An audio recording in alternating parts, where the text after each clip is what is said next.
The silver Aston Martin Valkyrie AMR Pro rolled into Roderick Motors with the quiet authority of $3 million on wheels.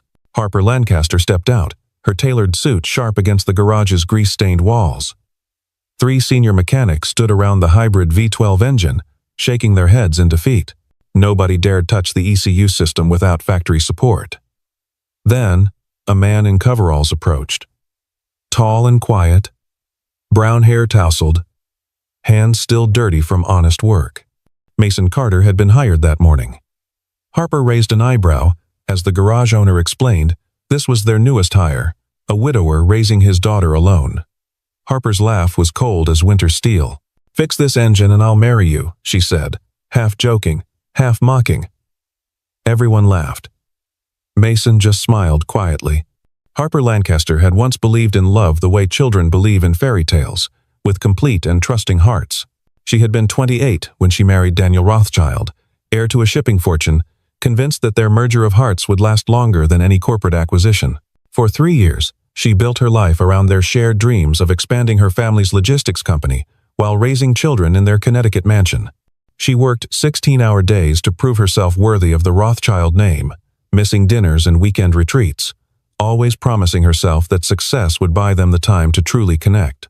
The betrayal came on a Tuesday evening in March. Harper had returned early from a business trip to surprise Daniel with his favorite wine and plans for a long overdue vacation. Instead, she found him in their bed with her assistant, Sarah, the woman she had trusted with her schedules, her secrets, her entire professional life. The scene burned itself into her memory with photographic clarity. Daniel's shocked face, Sarah's desperate scramble for clothes, the rumpled sheets that Harper had picked out during their honeymoon in Italy. The divorce proceedings that followed were brutal and public. Daniel's lawyers painted Harper as a cold, career-obsessed woman who had neglected her marriage. The tabloids dubbed her the Ice Queen CEO, a nickname that followed her through boardrooms and charity galas.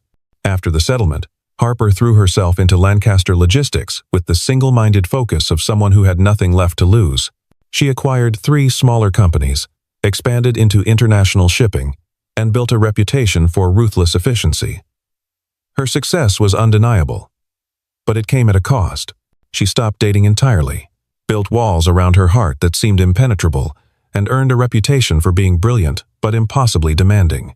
Employees whispered that she could freeze a room with a glance, that she had never been seen to laugh genuinely, that she treated romantic prospects like hostile takeover attempts. Meanwhile, Mason Carter's story unfolded in the shadows of aerospace hangars and hospital corridors. He had been the most promising aeronautical engineer in his division at Lockheed Martin, the kind of brilliant mind that could solve problems others hadn't even identified yet. His colleagues respected his ability to see patterns in complex systems, to understand how thousands of components worked together to achieve something greater than their individual parts. Mason had married his college sweetheart, Rebecca, a pediatric nurse with gentle hands and endless patience. They had planned their life with the careful precision of an engineering blueprint. Career advancement, a house in the suburbs, children who would grow up secure and loved. Rebecca died 3 months after Lily was born, her body unable to recover from complications that the doctors said happened in less than 1% of cases. Mason held his newborn daughter in the hospital room, where his wife had just passed away, feeling as though his entire world had collapsed into a singularity of grief and responsibility. The theoretical engineering problems that had once fascinated him seemed meaningless compared to the practical challenge of keeping a tiny human alive and healthy. He took extended leave, then resigned entirely, trading his promising career for whatever work would allow him to be present for his daughter.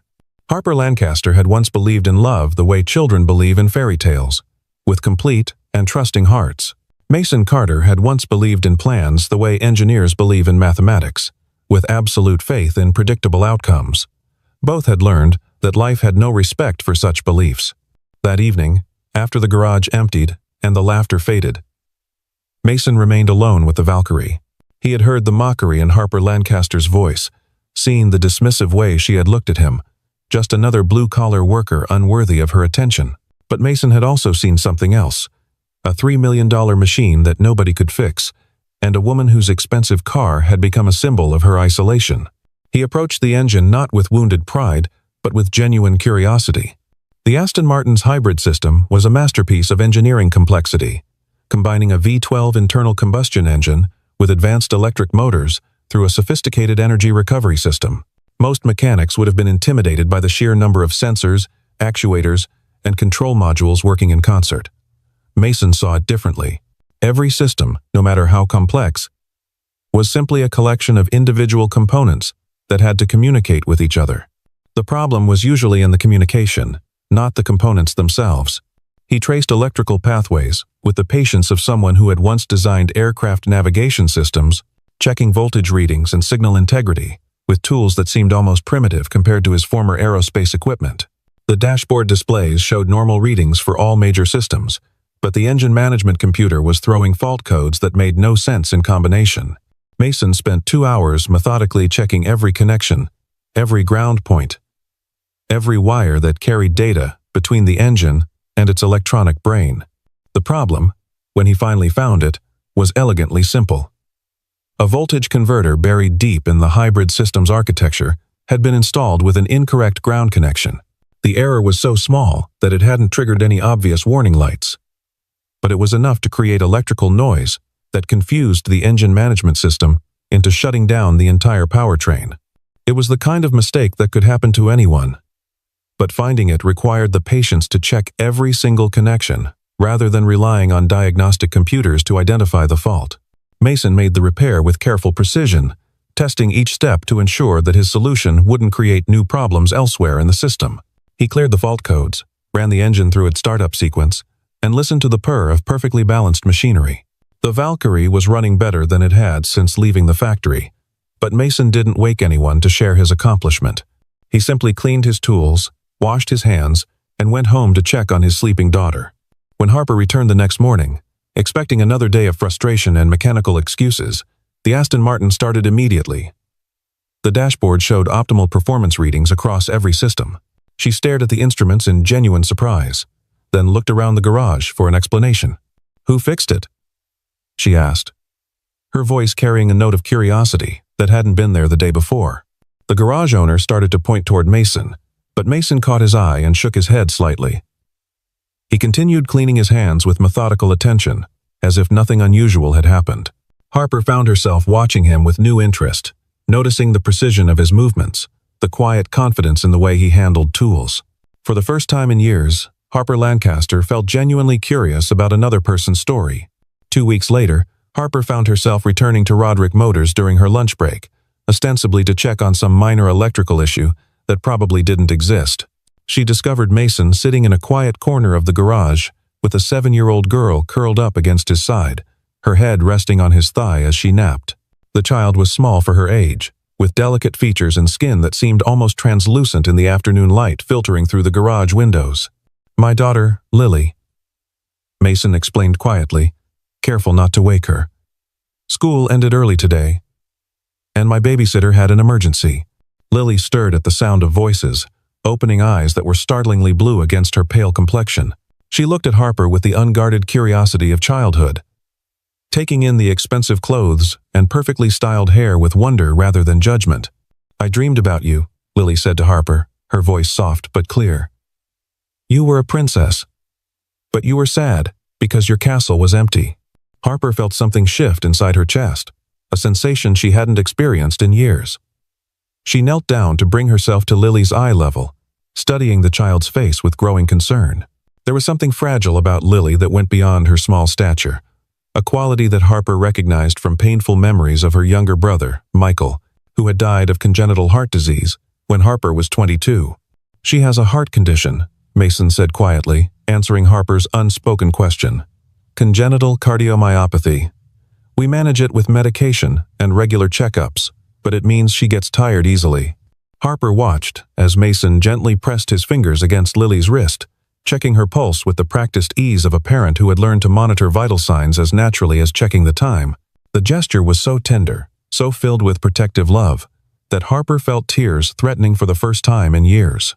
She had built her life around the philosophy that emotional vulnerability was a luxury she couldn't afford, but watching this quiet man care for his fragile daughter awakened something she thought had died with her own dreams of family.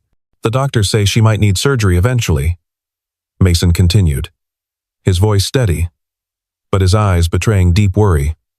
"A heart transplant. if the medication stops working. But for now, we're managing day by day. Lily looked between the two adults, sensing the weight of their conversation even if she didn't understand all the medical terminology. "Daddy takes really good care of me," she told Harper with absolute confidence. "He knows how to fix everything that's broken." Harper spent the rest of her lunch break talking with Lily about school, about her favorite books, about the pictures she drew of imaginary worlds where everyone was healthy and happy. When it was time to leave, Harper found herself reluctant to return to the sterile efficiency of her office, to the endless meetings and strategic planning sessions that had once seemed so important. Over the following weeks, Harper developed a pattern of visiting the garage during lunch hours, always with some plausible excuse about checking on her car or asking technical questions about automotive engineering. She brought coffee for Mason and cookies for Lily, claiming she had bought too much food and didn't want it to go to waste. These small deceptions felt necessary, protecting her from having to examine too closely why she was drawn to this quiet corner of her carefully controlled world. Their conversations ranged from technical discussions about hybrid engines to more personal topics about resilience and adaptation. Mason never complained about his circumstances, never expressed bitterness about the career he had abandoned or the challenges of single parenthood. Instead, he talked about finding meaning in small victories. Lily's good days at school, a particularly challenging repair job completed successfully, the satisfaction of work that required both intellectual problem-solving and physical skill. "Don't you miss being an aeronautical engineer?" Harper asked one afternoon as they shared sandwiches while Lily played with toy cars in the corner. Mason considered the question carefully, as he seemed to consider everything. "I miss the intellectual challenges sometimes," he admitted, "but I've learned that there are different kinds of problems worth solving. Keeping Lily healthy and happy feels more important than designing aircraft navigation systems that I might never see in action." Harper found herself sharing more about her own life than she had with anyone in years. She talked about the pressure of running a family business, about the loneliness that success had brought her, about the way her failed marriage had taught her to trust numbers and contracts more than emotions and promises. Mason listened without judgment, occasionally asking thoughtful questions that helped Harper understand her own motivations more clearly. "You talk about your business like it's a fortress," he observed one day, "something that protects you from the world." "Maybe it is," Harper replied. "Maybe that's exactly what I need. Or maybe," Mason said gently, "it's become a prison instead of a fortress, and you're the only one who can unlock the door." The conversation that changed everything happened on a rainy Thursday afternoon in late October. Harper had arrived at the garage to find Mason examining a spark plug under a magnifying glass, turning it slowly in the light to study its condition. She watched him work for several minutes before speaking. "You approach every problem like it's a puzzle worth solving," she said. "Even the smallest components get your full attention." Mason looked up from the spark plug, meeting her eyes directly. "I learned a long time ago that small things can cause big failures," he said. "In aerospace engineering, a tiny manufacturing defect can bring down an entire aircraft. In relationships, a small misunderstanding left unaddressed can destroy years of trust. With Lily's heart condition, a missed medication or ignored symptom could be life-threatening. So yes, I pay attention to details." Harper felt the truth of his words settle into her bones. She had spent years focusing on big strategies and major acquisitions, while ignoring the small signals that might have saved her marriage or helped her build genuine connections with other people. Her success had been built on the assumption that bigger was always better, that more control meant more security, that emotional distance was a sign of professional strength. "What if you're wrong?" she asked quietly. "What if paying attention to small things just means you're constantly worried about everything falling apart?" Mason smiled, the expression transforming his usually serious face. "Then at least when things do fall apart, you know you did everything you could to prevent it. And sometimes, when you're really paying attention, you can fix problems before they become disasters." The media storm began with a single photograph taken by Marcus Chen, an automotive blogger who made his living capturing candid moments of wealthy car enthusiasts. He had been documenting the culture around high-end auto repair shops when he spotted Harper Lancaster, one of the most recognizable CEOs in the logistics industry, sitting on a workbench at Roderick Motors, sharing what appeared to be an intimate lunch with a man in coveralls. The image itself was innocuous enough, Harper laughing at something Mason had said while Lily played with toy cars nearby. All three of them bathed in the golden afternoon light, filtering through the garage windows. But the caption Chen chose transformed the innocent scene into social media gold. Ice Queen CEO melts for blue. Collar Romeo. Harper Lancaster's secret garage romance. Within 24 hours, the photograph had been shared thousands of times across various platforms. Business journalists began speculating about Harper's personal life, with the hungry enthusiasm of entertainment reporters. The contrast between her reputation as a ruthless corporate leader and the apparent tenderness captured in the image created a narrative that seemed tailor-made for viral content. The story gained momentum when a former employee at Lancaster Logistics anonymously provided details about Harper's divorce and her subsequent romantic isolation. Suddenly, every business publication wanted to explore the human side of the woman who had been portrayed as emotionally invulnerable for years. Photographers began camping outside Roderick Motors, hoping to capture more images of the unlikely couple. Harper's board of directors called an emergency meeting. The men and women who had supported her aggressive business strategies suddenly seemed uncomfortable with her personal choices becoming public knowledge. Board chairman Robert Ashworth, a 70-year-old traditionalist who had been skeptical of Harper's leadership from the beginning, led the charge for damage control. "This kind of publicity undermines our corporate image," Ashworth declared during the emergency session. "Our clients and investors expect a certain level of professionalism from our leadership team. Dating a mechanic suggests poor judgment and questionable priorities." Harper felt the familiar chill of betrayal, the same sensation she had experienced during her divorce proceedings. The people who benefited from her success were now questioning her personal life, as if it were a business decision requiring board approval. She realized that her carefully constructed professional identity had become another kind of prison, one where even the possibility of personal happiness was seen as a threat to shareholder value. The pressure intensified when Lancaster Logistics' stock price dipped slightly in response to the media attention. Financial analysts suggested that investors were concerned about Harper's distraction from business priorities. Several major clients requested reassurance that her personal life wouldn't affect her professional performance. The whispers in boardrooms and at industry conferences painted her as a woman who had lost focus, who had allowed emotion to compromise her legendary business acumen. Harper found herself facing an impossible choice: defend her right to personal happiness or protect the company she had spent years building. The decision felt like choosing between two different versions of herself: the successful CEO who had sacrificed everything for professional achievement, and the woman who had recently rediscovered the possibility of genuine human connection. The press conference was scheduled for a Friday morning at Lancaster Logistics corporate headquarters. Harper stood behind the podium in her most authoritative business suit, looking directly into the cameras with the cold confidence that had made her famous. The assembled journalists expected either a romantic confession or a dramatic denial, something that would provide content for another news cycle. Instead, Harper delivered a masterclass in professional damage control. "The recent media attention regarding my personal life has been based on speculation and misinterpretation," she said, her voice carrying no trace of emotion. "I have no romantic relationship with any employee of Roderick Motors. The photographs in question captured a business discussion about automotive maintenance, nothing more. I would appreciate if the media would focus on Lancaster Logistics' record-breaking quarterly performance, rather than creating fictional narratives about my private life." Mason watched the press conference from the garage's small office, Lily asleep in his arms after another difficult day at school. He saw the familiar mask slip over Harper's features, watched her transform back into the untouchable CEO, who had first mocked him weeks earlier. He felt no anger at her denial, only a deep sadness for the woman who had briefly allowed herself to be vulnerable and was now retreating behind corporate armor to protect what she thought mattered most. The next morning, Mason submitted his resignation to Roderick Motors without fanfare or explanation. He left no forwarding address, no message for Harper, no dramatic gesture that might create more media attention. He simply collected his tools, kissed Lily goodbye as she headed to school, and disappeared from Harper's carefully ordered world as quietly as he had entered it. Harper returned to the garage 3 days later, expecting to find Mason at his usual workstation. Instead, she found only an empty corner where his toolbox used to sit and the lingering scent of engine oil and honest work. The garage owner explained Mason's departure with obvious regret, mentioning that he had been their best mechanic despite working there for such a short time. For the first time since her divorce, Harper Lancaster felt truly alone.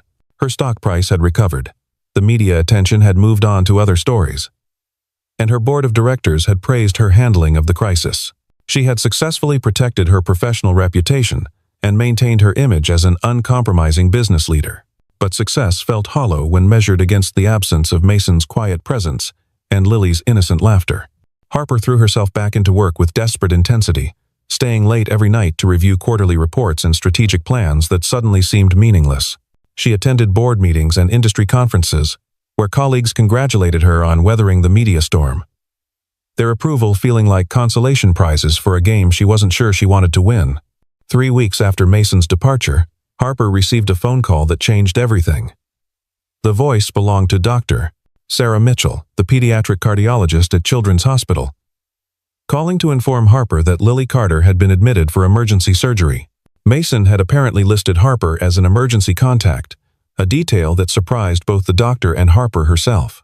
Her condition has deteriorated rapidly, Dr. Mitchell explained. She needs immediate valve replacement surgery, but there are complications with insurance approval and payment arrangements. The father seems to be handling everything alone, and frankly, he appears to be under tremendous stress. Harper drove to the hospital without thinking about the implications for her carefully protected public image. She found Mason in the cardiac intensive care unit's waiting room, slumped in a plastic chair with his head in his hands, looking more exhausted than she had ever seen him. Technical drawings were scattered on the floor around his feet, sketches of what appeared to be a mechanical heart valve design that he had been working on during the long hours of waiting.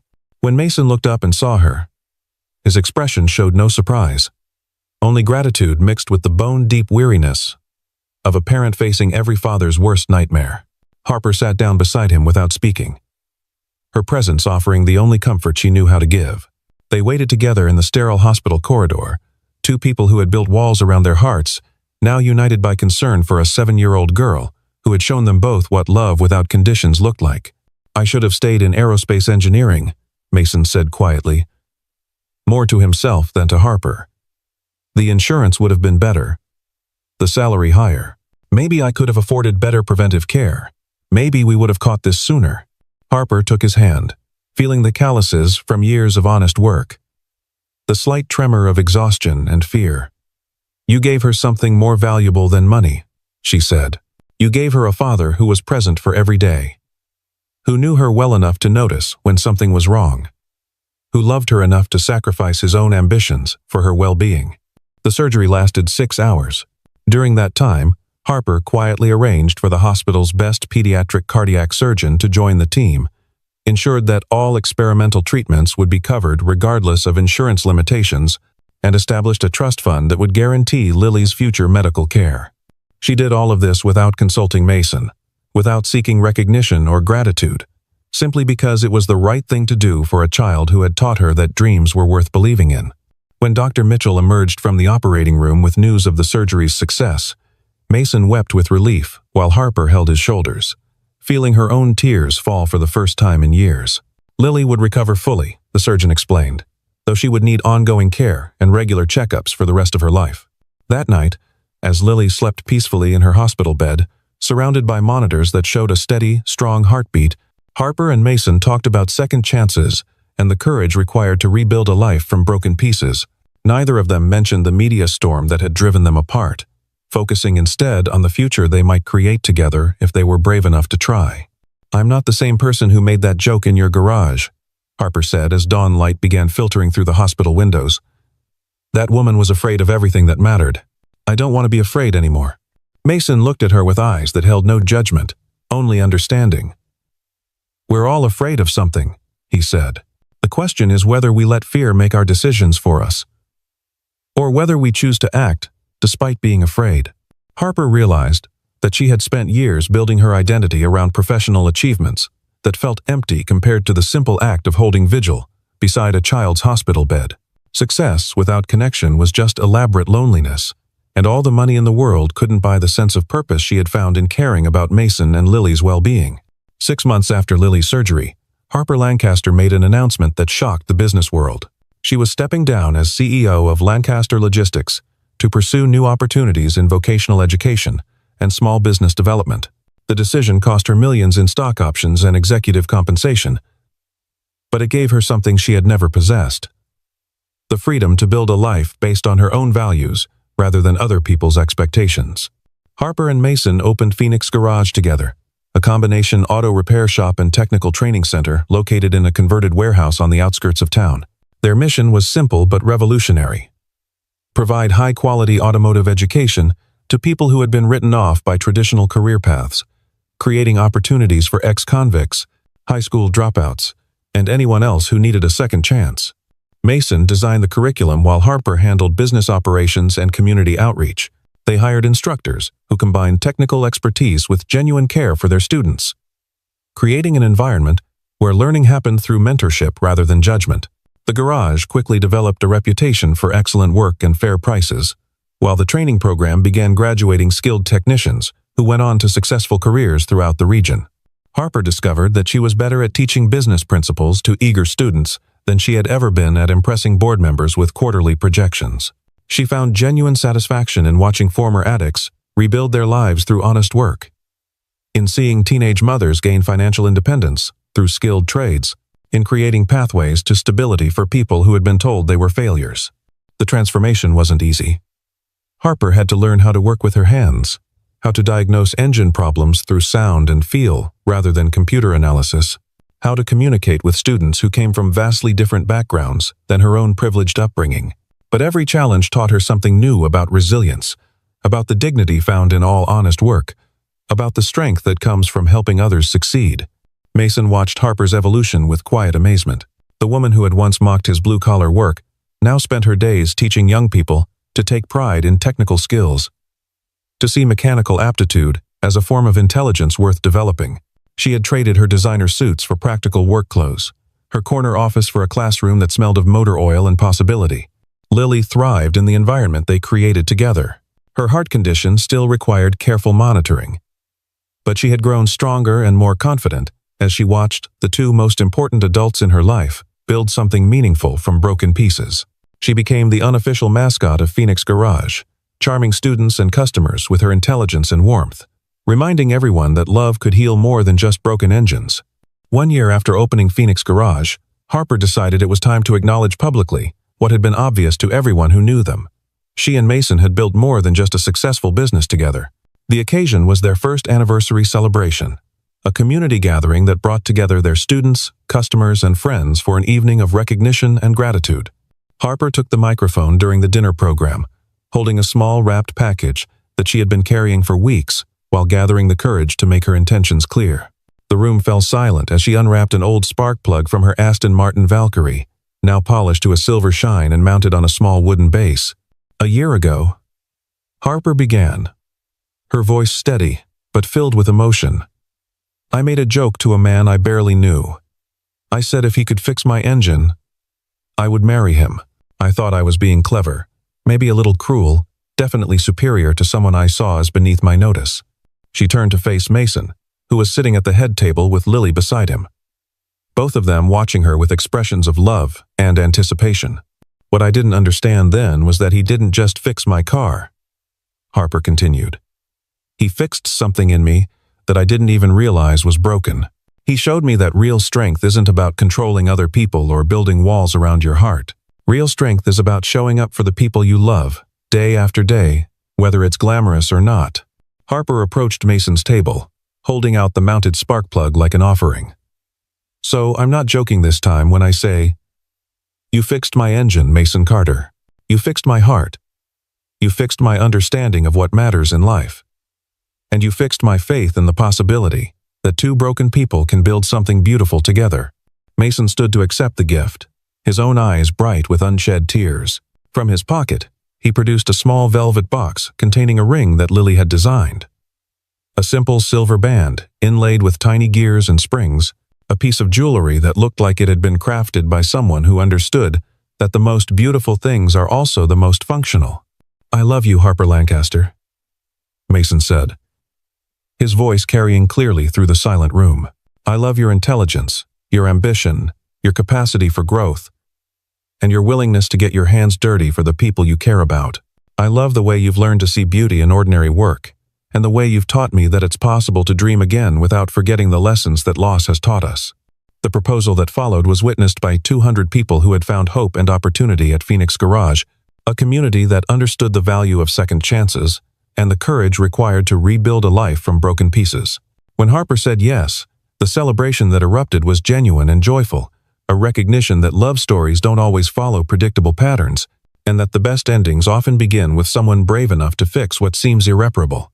2 years later, the Lancaster Carter family lived in a comfortable house within walking distance of Phoenix Garage, their daily routines shaped by the rhythms of work, school, and the quiet satisfaction of building something lasting together. The Aston Martin Valkyrie sat in their driveway, now decorated with a small decal that read, "Fixed with Love," a reminder of the joke that had become a promise, and the promise that had become a life. Harper had learned to find joy in small victories, a struggling student mastering a difficult repair, a customer whose car troubles were solved with patience and skill, a daughter who grew stronger and more confident with each passing day. Mason had discovered that there were many ways to be an engineer, that solving human problems could be just as intellectually satisfying as designing aircraft navigation systems. Lily, now 9 years old and healthy, served as the bridge between her parents' different worlds, equally comfortable discussing business strategy with Harper and engine diagnostics with Mason. She had inherited her father's mechanical aptitude and her stepmother's strategic thinking. But more importantly, she had learned from both of them that love was something you chose to practice every day, not just something that happened to you. On quiet Sunday mornings, when Phoenix Garage was closed and the family had time to themselves, Harper would sometimes sit in the Valkyrie and remember the woman she used to be.